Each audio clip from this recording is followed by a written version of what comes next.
Mais uma vez, nós estamos aqui de volta, dando continuidade aos domínios da mediunidade. Já estamos quase na reta final.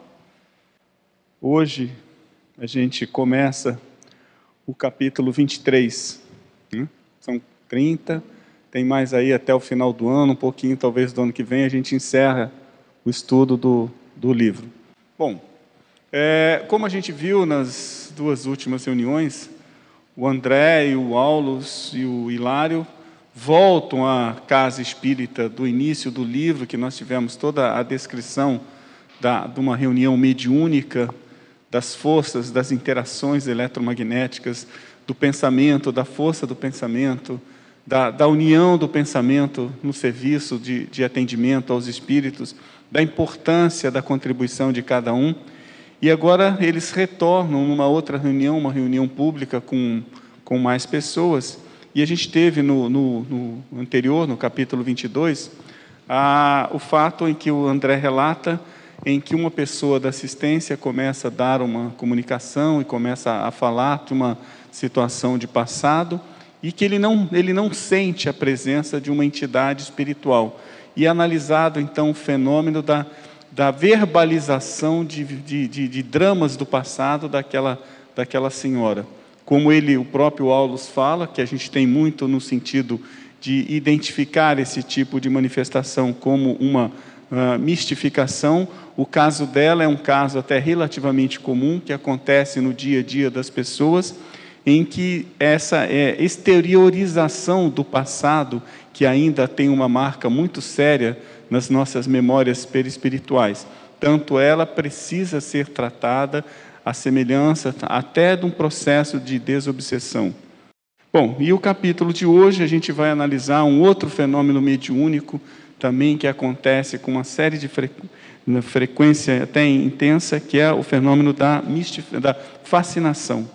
Bom, esse caso, continuando a reunião de atendimento, uma pessoa da assistência, uma senhora que estava em companhia do seu esposo, ela começa a ter uma manifestação muito vibrante, né? Se comportando à semelhança de um animal. E o André faz aqui, eu deixei até identificando a fala do André, uivando à semelhança de uma loba ferida, gritava a debater-se no piso da sala. Bom, e aí o André percebe, quer dizer, estava muito à vista que ela estava sob domínio direto de uma entidade espiritual muito agressiva. E o Aulus, então, coloca que ali era um caso grave de fascinação mediúnica.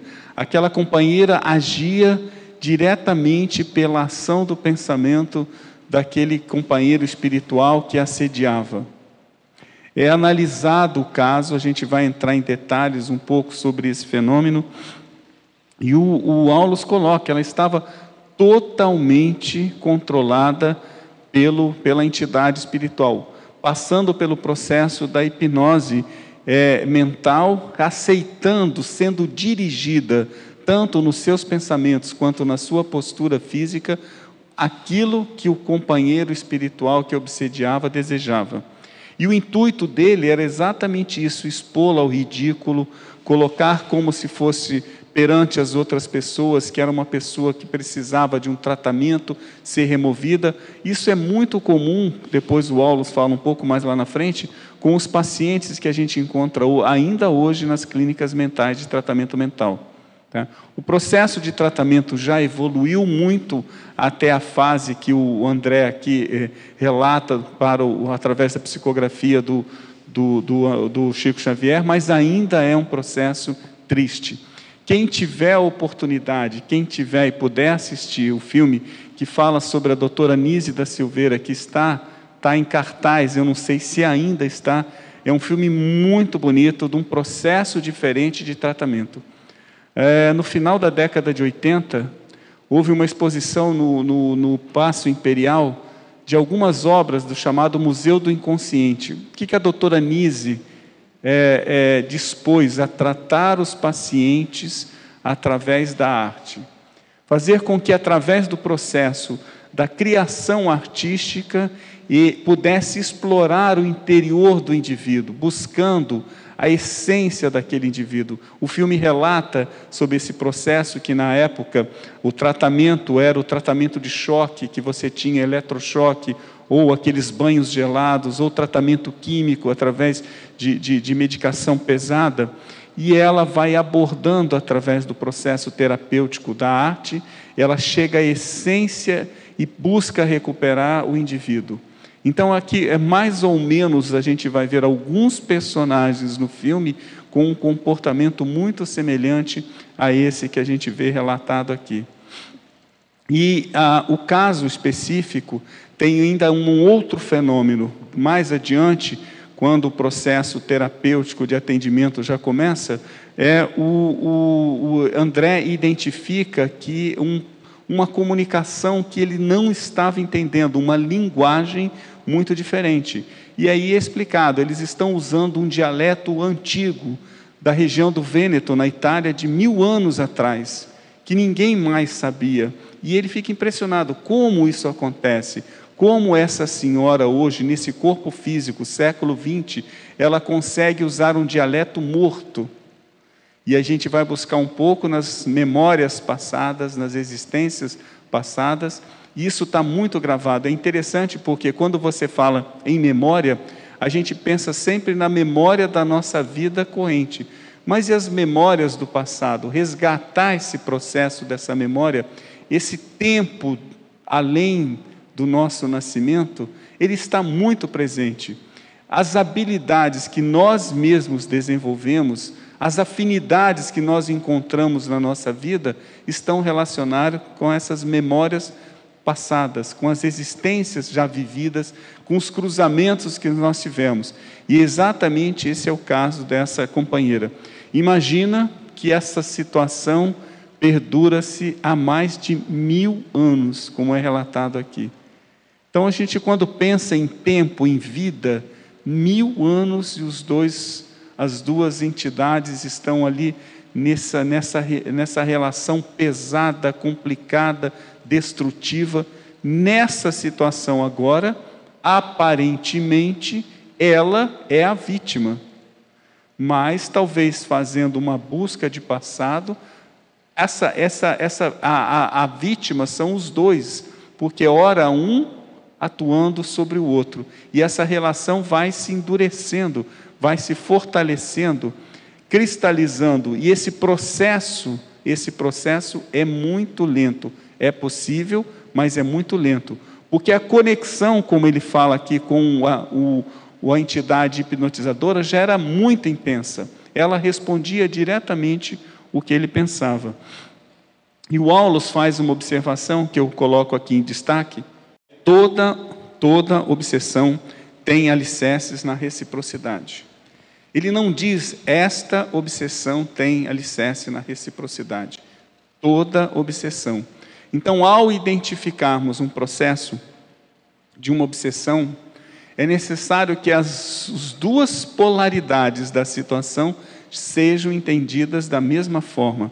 Não existe uma vítima, existe um comprometimento entre as duas entidades. Esta reciprocidade é que faz com que o fenômeno da obsessão se torne tão intenso. Bom, vamos lá. E o fenômeno mais específico ainda dessa fascinação mediúnica é o da licantropia, que é o fato da companheira se comportar como se fosse um animal. E o André, ele identifica, ele começa descrevendo, dizendo: a infortunada senhora gritava a debater-se no piso da sala, coleando pelo chão, adquiria animalesco aspecto, não obstante a guarda generosa de sentinelas da casa. Eu deixei grifado sobre isso, porque às vezes a gente tem aquela noção, mas como nessa situação, uma casa que já foi mostrada como se fosse uma casa séria, uma casa que tem um dirigente sério, permitem que aquele obsessor adentrasse ao ambiente da reunião e ainda submetesse aquela senhora àquela situação. a dificuldade da resolução do problema não é tão simplória, é muito difícil. Então, até a ida do companheiro no ambiente da reunião é favorável ao processo terapêutico.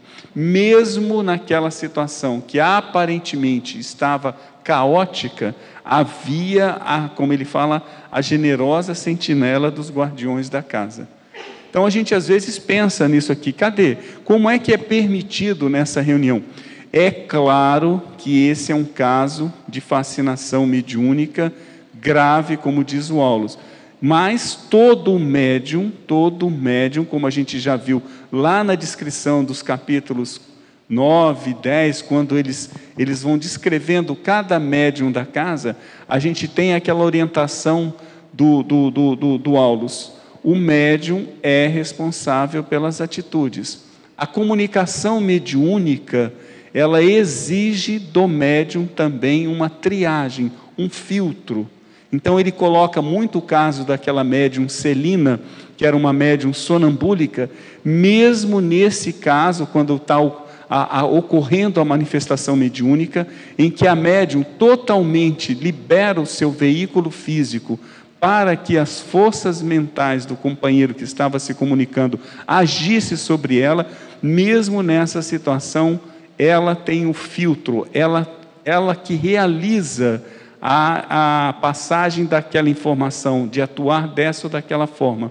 Então, num processo de treinamento, de desenvolvimento mediúnico, passa por essa fase da gente até aprender a regular essa permissividade com relação ao espírito. Esse caso é um caso muito especial e grave de fascinação mediúnica. E o Aulus, então, o André começa a comentar, Aulus e o Clementino é o guia espiritual da casa, usando avançados recursos magnéticos, interferiram no deplorável duelo, constrangendo o obsessor a desvencilhar-se da enferma, que continuou, ainda assim, dominada por ele a estreita distância.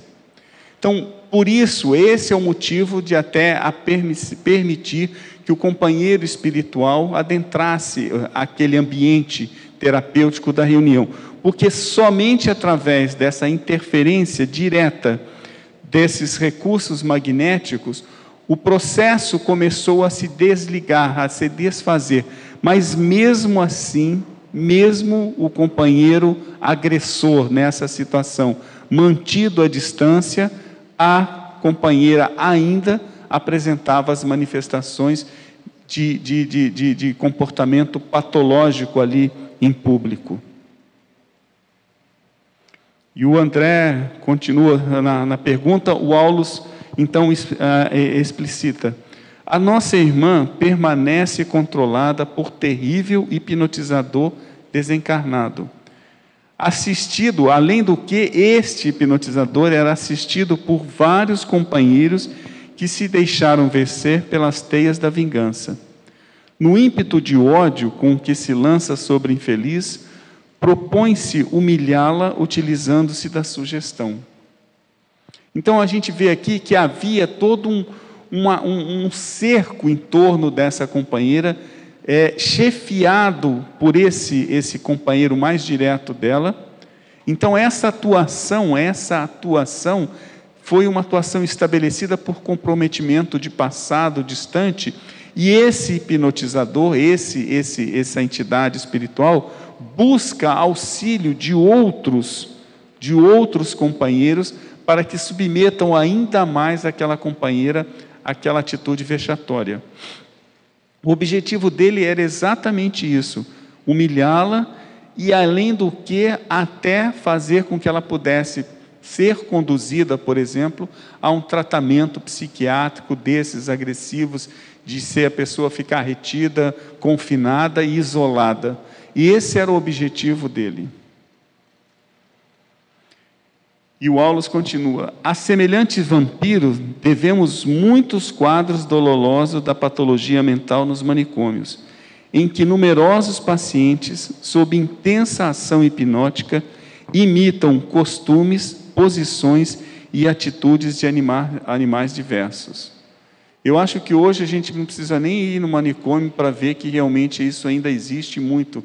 Então, as atitudes agressivas que nós estamos percebendo no nosso mundo de hoje, há pouco tempo a gente viu relatos de situações no Oriente Médio em que a gente pensa são atitudes animalescas, daquelas pessoas tomando consciência, tomando atitudes e ainda divulgando isso através da mídia.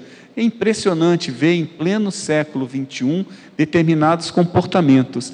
Esses também estão nessa situação.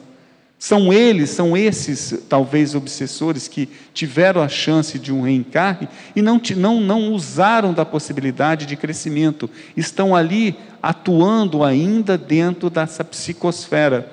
E a gente viu lá também no capítulo 2, quando o orientador mental, no capítulo 1, me parece, que ele fala que nós criamos o campo mental ao nosso redor.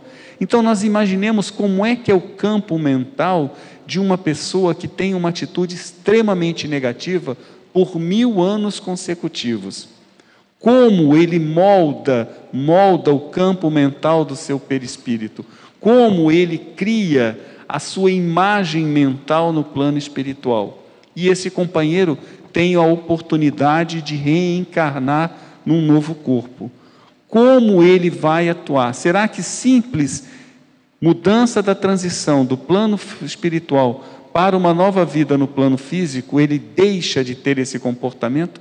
Não. Ele de certa forma, como todos nós que reencarnamos, aquilo fica latente, adormecido. As situações que acontecem ao redor dele fazem com que aquela que está em situação de adormecido comece a brotar, e ele novamente pode adquirir aquela atitude, porque é característico dele. Da mesma forma, se o ambiente for propício a mudanças, as alterações vão acontecendo. Então, o que a gente ainda vê hoje, e que é, de certa forma, assustador perante as leis humanas de convivência, de tolerância, nós temos aí o exemplo do que é esse conjunto de entidades que têm a oportunidade de reencarnar. Nós estamos num mundo ainda de provas. Precisamos, através do nosso comportamento, modificar a psicosfera para que esses que também estão reencarnando sintam essa mudança e também comecem a fazer a sua transição de tal forma que a gente promova o nosso mundo para um mundo mais evoluído. Todo o conjunto de ondas mentais que criam um ambiente, a psicosfera da Terra, é contribuição individual de cada um que aqui está. Então, a transição, a mudança começa a ocorrer à medida que um começa a mudar.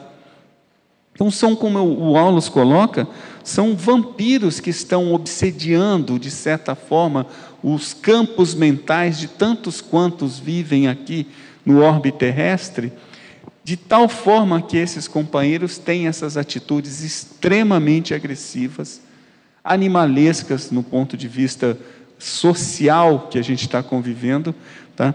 E fazer o quê? Como resolver esse problema? Comece você a mudar a sua onda mental. É muito difícil, porque a gente ainda tem aquela fase, aquele sangue que ferve. Eu reconheço que eu ainda tenho que melhorar muito nisso. Então, a primeira tendência, quando você se sente acuado, de certa forma, qual é? Partir para a agressão. É exatamente o ambiente do animal.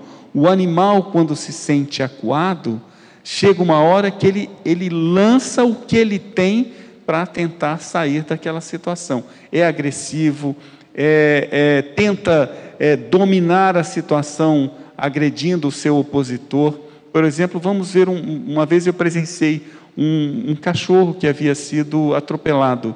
Quer dizer, aquela dor intensa que ele estava sentindo, ao um indivíduo aproximar, tentando auxiliá-lo, ele devolveu uma agressão, ele tentou realmente morder. Foi uma situação até perigosa, porque o indivíduo estava tentando amenizar a dor do animal, mas o animal não tinha consciência disso. Ele só estava sentindo aquela agressão intensa, a dor muito forte, e o outro, ao se aproximar, ele avançou e tentou morder o indivíduo. Então, é uma condição que a gente percebe. Ao sermos agredidos, nós devolvemos essas agressões. E principalmente, talvez agora, por medo das leis que já existem, nós devolvemos através de agressões mentais. Então, é preciso mudar a nossa sintonia, mudarmos a forma de transmitirmos o nosso pensamento, porque aí muda a sua onda mental, aquilo passa a ampliar, o outro do seu lado já sente, vai mudando, e a gente tem uma grande mudança na sociedade. É preciso fazer alguma coisa, porque essas entidades estão tendo a oportunidade de voltar ao mundo físico. Nós convivemos no dia a dia nosso, talvez com uma série desses companheiros que aqui são demonstrados como vampiros, como hipnotizadores, promovendo essas atitudes. Bom, e aí eu trouxe aqui um pouco do que a gente está estudando, vendo sobre isso, que é essa história da reciprocidade. Como é que a gente entenderia, por exemplo, a situação? Nós temos aqui a entidade, a senhora no plano físico encarnada e a entidade espiritual atuando. Há uma atuação muito direta da força do pensamento. Então, o processo se estabelece em sintonia, de tal forma que a senhora que estava ali respondia às ondas mentais do espírito que estava desencarnado. Havia uma expansão dessas ondas mentais e ela atuava segundo a vontade dele. Ela cumpria aquilo que ele ordenava que ela fizesse. Então, a gente vê isso aqui numa situação em que há uma interação de ondas mentais entre os perispíritos. O dela já está tão ligado, fortemente conectado, dependente até da vibração mental do companheiro, de tal forma que ela responde fisicamente à ação que ele ordena através da onda mental. E essa ligação muito forte tem que ser rompida. Então, quando o André coloca que começou o processo terapêutico através de magnetização, exatamente tentando romper essa situação aqui. Não é fácil. 1000 anos de interação para romper essa atitude, é preciso muito magnetismo. Eles minimizam a ação de tal forma que provocam um isolamento da ação do espírito, e isso aqui permite, então, o tratamento ali da companheira que está no processo de obsessão. Normal como todo processo qualquer de obsessão.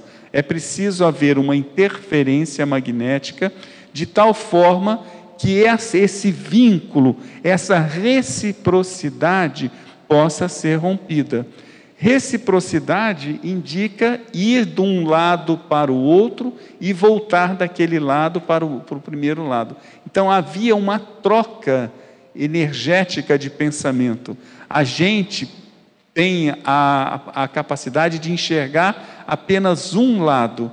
Então, quando você está dentro de uma análise da situação espiritual, você tem a dimensão que ela também alimentava o indivíduo com a sua onda mental, o que a gente chama de uma retroalimentação. Ele enviava algo e ela retroalimentava novamente, de tal forma que ele se fortalecia e voltava a atuar sobre ela. Vencer, quebrar essa barreira não é fácil. É um processo lento, intenso e exige a mudança de pensamento, a mudança de frequência mental da companheira que está aqui encarnada, através das terapias. Então, quando você atua e começa a ver mudança no seu campo espiritual, essa conexão começa a ser mais difícil, não começa a ser tão intensa. É o processo de início do desligamento.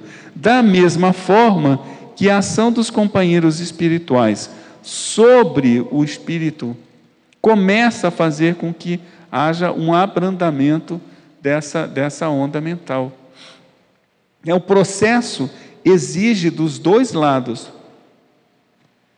Então, quando eu tentando fazer a analogia do filme que eu havia visto da doutora Nise, me dá assim, a intenção de que ela atuava, por exemplo, através do momento da arte, ela estava atuando aqui com o paciente dela, e ela estava reestruturando, descobrindo a sensibilidade, talvez, que estava muito confinada, muito presa dentro do ambiente agressivo.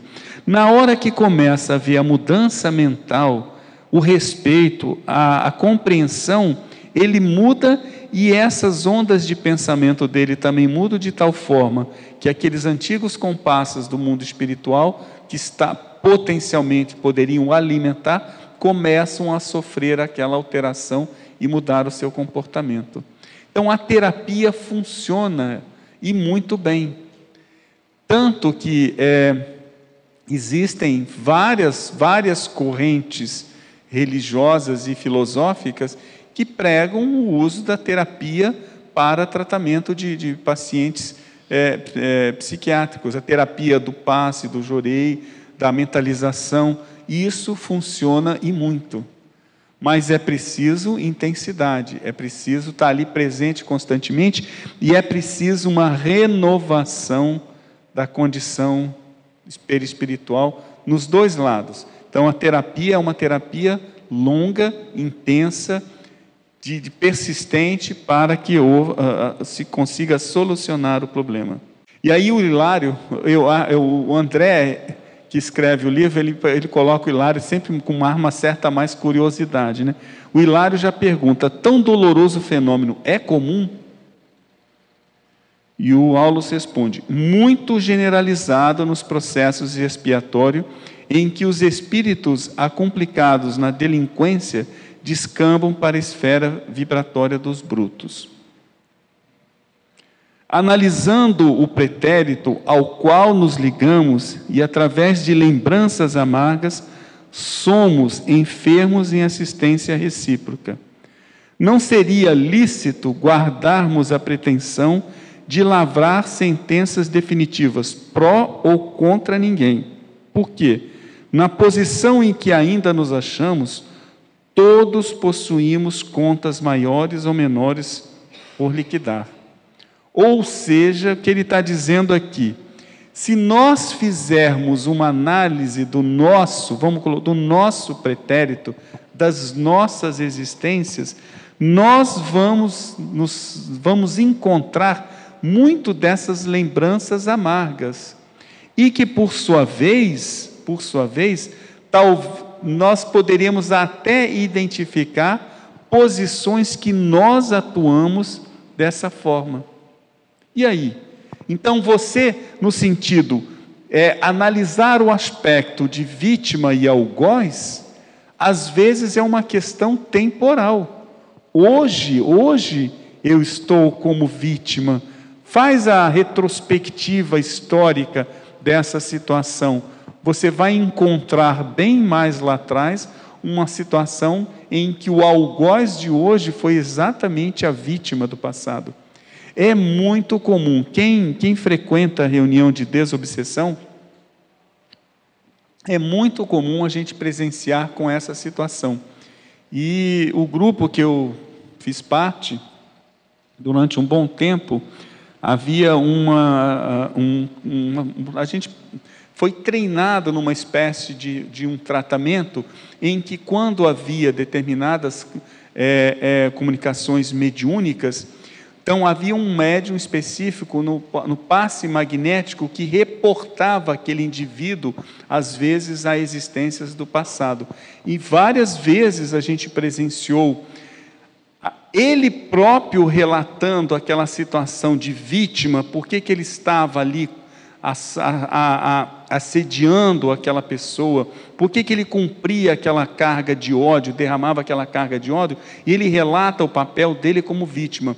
Ao sofrer essa interação magnética, ele começava próprio a se recordar de outras existências em que ele era o algoz daquela vítima, em que muitas situações haviam vínculos afetivos muito complicados, que ele havia estimulado determinadas situações, havia vínculos, por exemplo, de parentesco, pais e filhos, muito comum isso, e quando ele toma conhecimento dessa realidade nova, é ele que vai buscar na memória espiritual dele, ele sofre quase que um impacto, porque aquilo que ele se colocava como vítima, ele está vendo que foi uma consequência de uma situação que ele foi o algoz.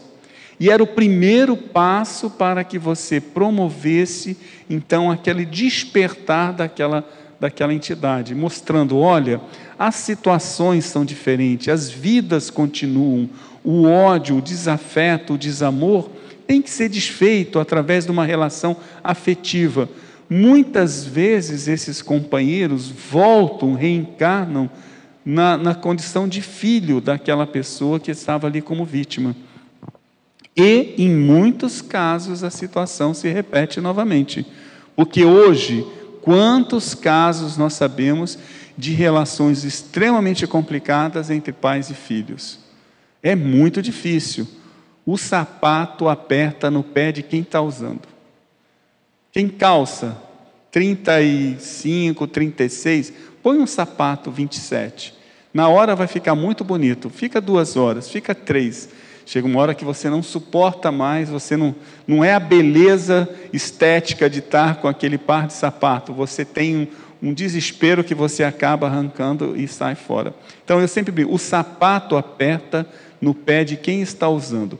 Mas às vezes, você estando de um lado ali, você ampara aquela pessoa de tal forma que ela consiga andar um pouco mais com aquele sapato apertado até que ela possa efetivamente se desfazer do sapato de forma natural.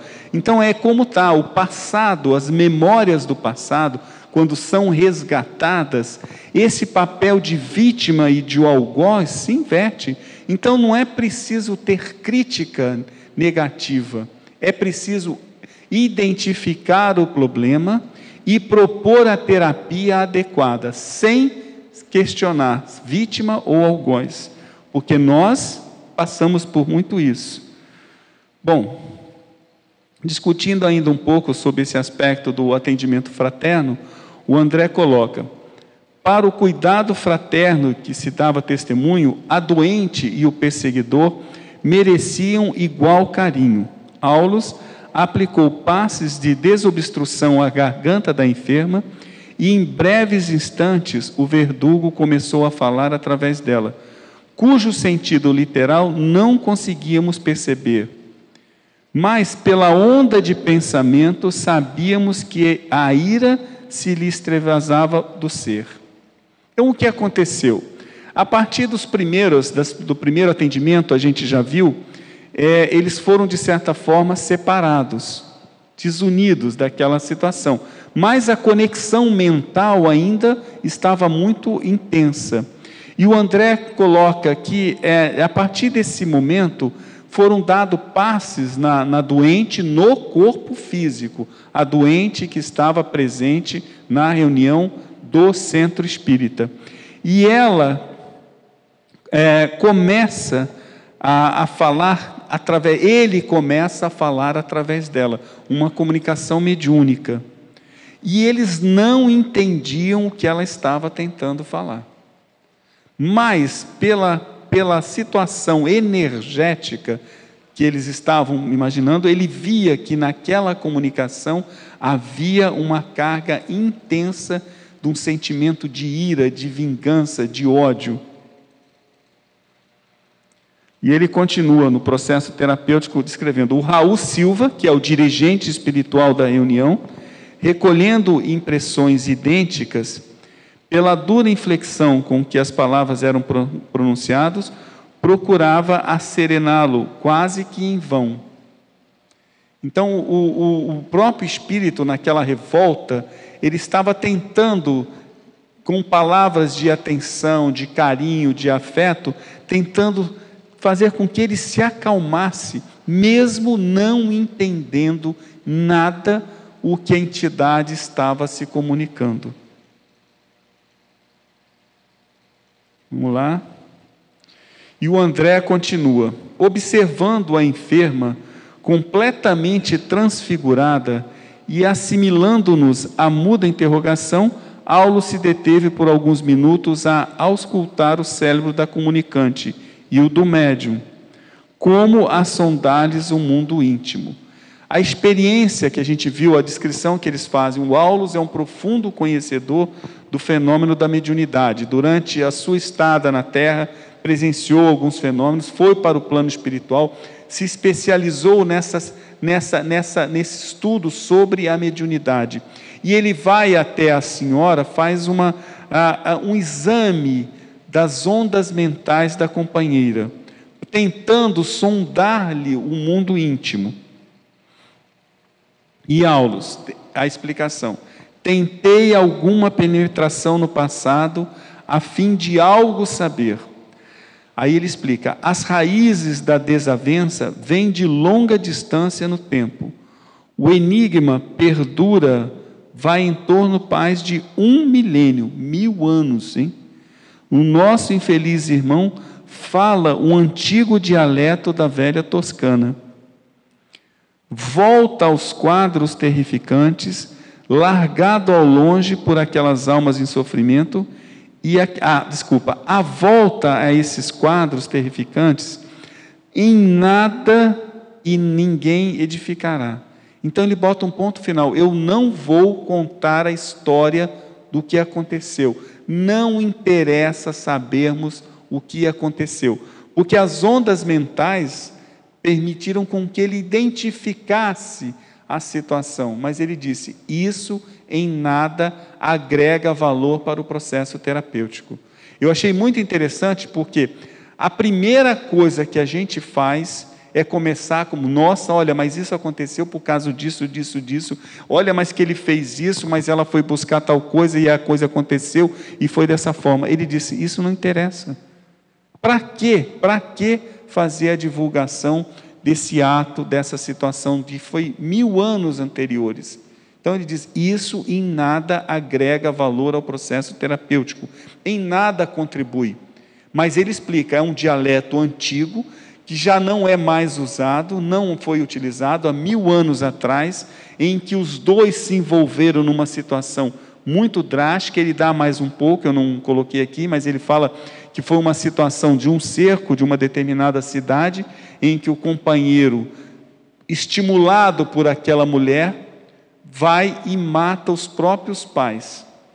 E o ódio dele era muito disso, porque quando ele volta, ela o deixa de lado, ela não interessa mais. E ele fica com essa carga de ódio relacionada a esse fato. Bom, mas essa discussão, como ele coloca, em nada era importante promover a terapia para os dois companheiros, tanto ela encarnada, quanto ele no plano espiritual.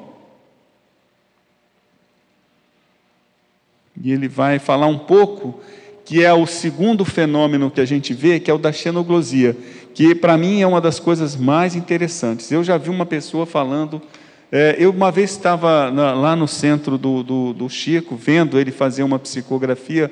A gente estava acompanhando já a reunião desde as 7 horas, eram mais ou menos talvez meia-noite, 1h da manhã, ele psicografando uma série de mensagens, e aí ele terminou, começou a fazer a leitura daquelas mensagens.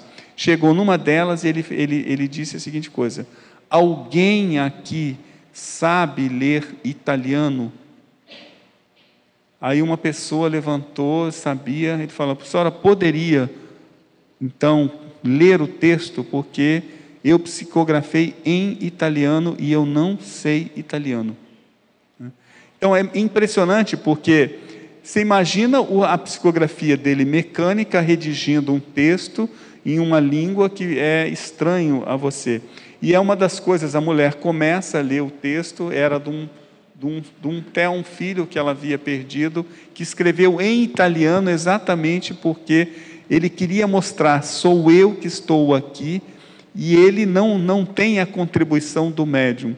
Tá? Mas esse caso da xenoglosia é quando a comunicação começa em uma língua, por exemplo, que não é conhecida pelo médium, vamos dizer, na atual fase da vida dele, uma língua morta, como esse dialeto que eles estão falando da região da Toscana, na Itália, que já há um bom tempo não é utilizado e se perdeu a memória dessa língua. Ninguém sabe utilizar essa língua. Então, como essa senhora encarnada consegue expressar verbalmente uma língua que ninguém mais se comunica? Esse fenômeno é realmente impressionante, e o aspecto que a gente vai ver do fato mediúnico. E o André coloca, ele faz uma pergunta: por que motivo a senhora não assimilava o pensamento da entidade, transformando-o em palavra para o português corrente, qual acontecer em numerosos processos de intercâmbio da nossa observação?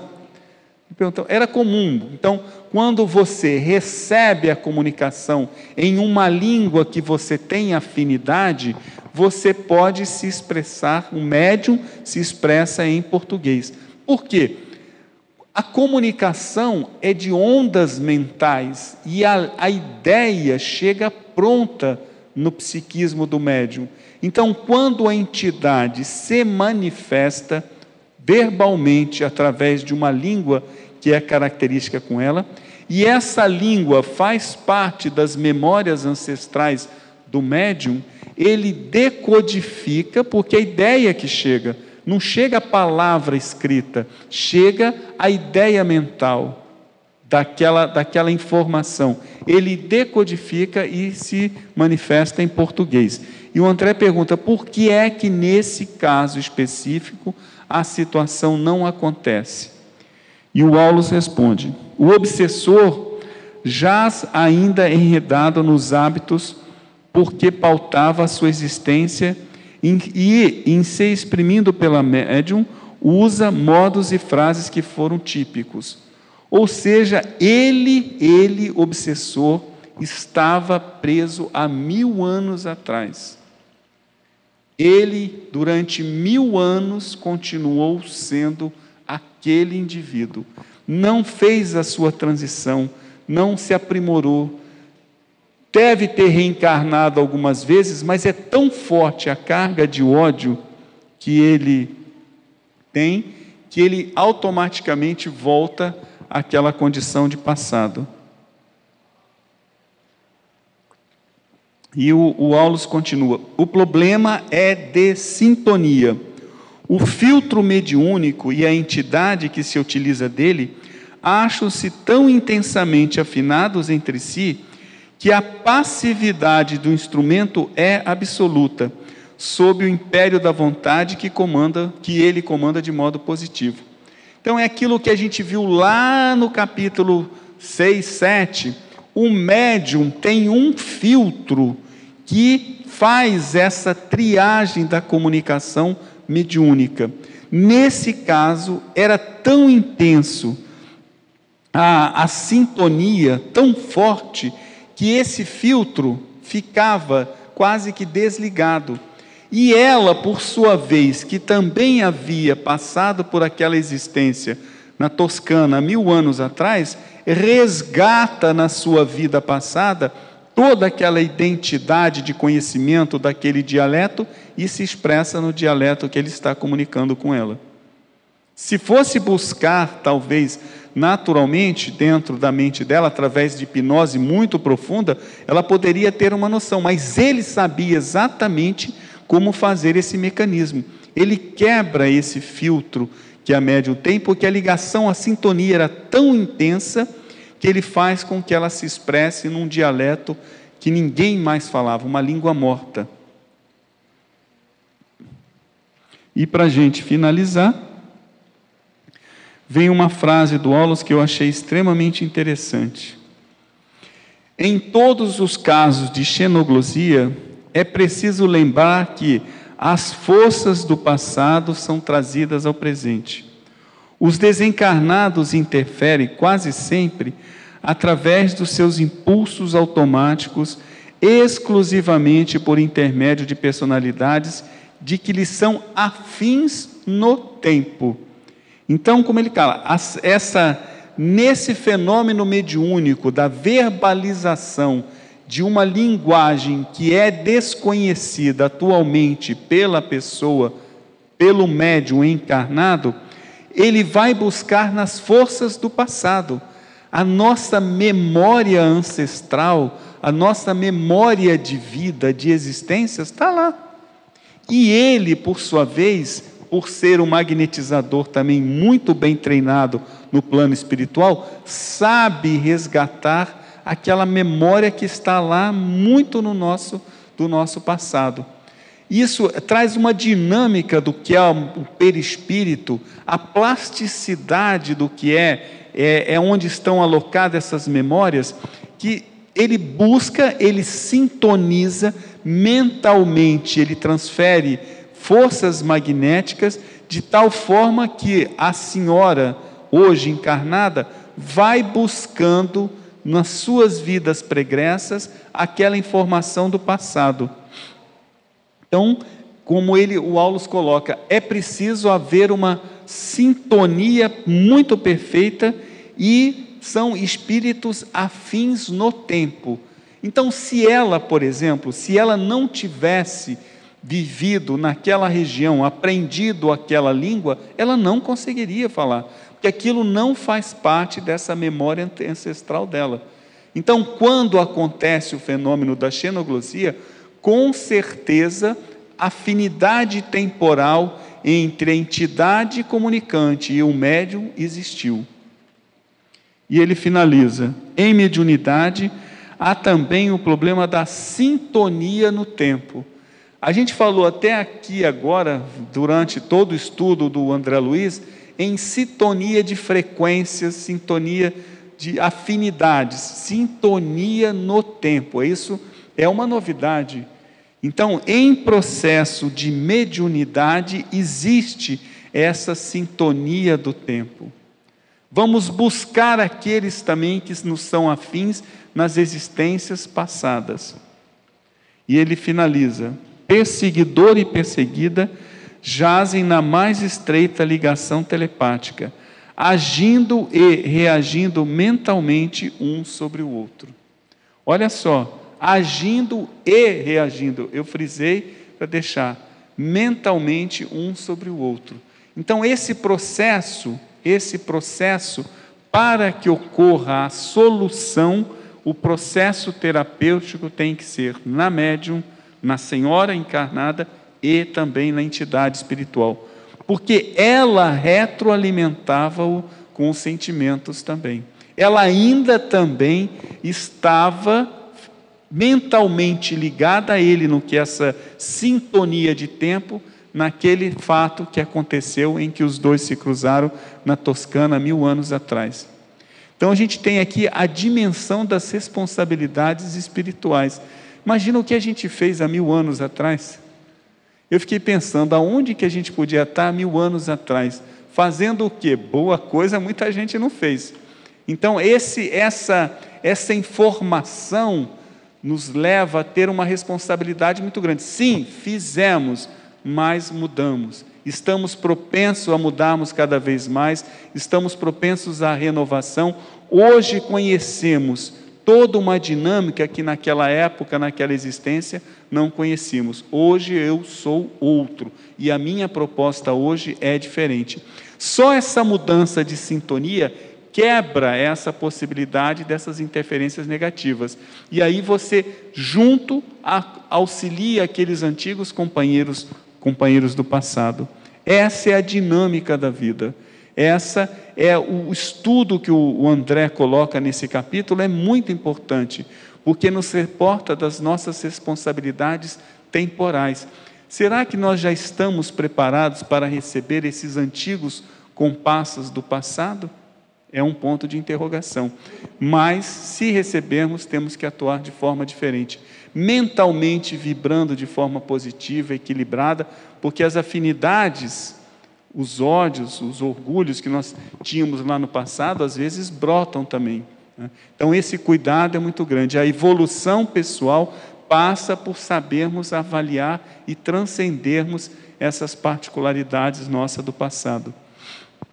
A gente então termina esse capítulo pensando muito nessas afinidades temporais, quem fomos, mas eu acho mais importante assim, o que queremos ser. Para trás, mas vamos pensar lá para frente. Então é um estímulo muito grande para vivenciarmos. A medida da vida é o amor, a certeza da fé é a emoção. O caminho se faz caminhando, a eterna certeza vibrando no coração. 100 anos de vida para festejar, a obra do tempo irá guardar a imagem do homem, do bem que ele faz. Parabéns, parabéns, muitas felicidades, saúde e paz. Companheiro, um abraço imenso e paz para todos. Jorge Andréia, cientista pioneiro da medicina do futuro.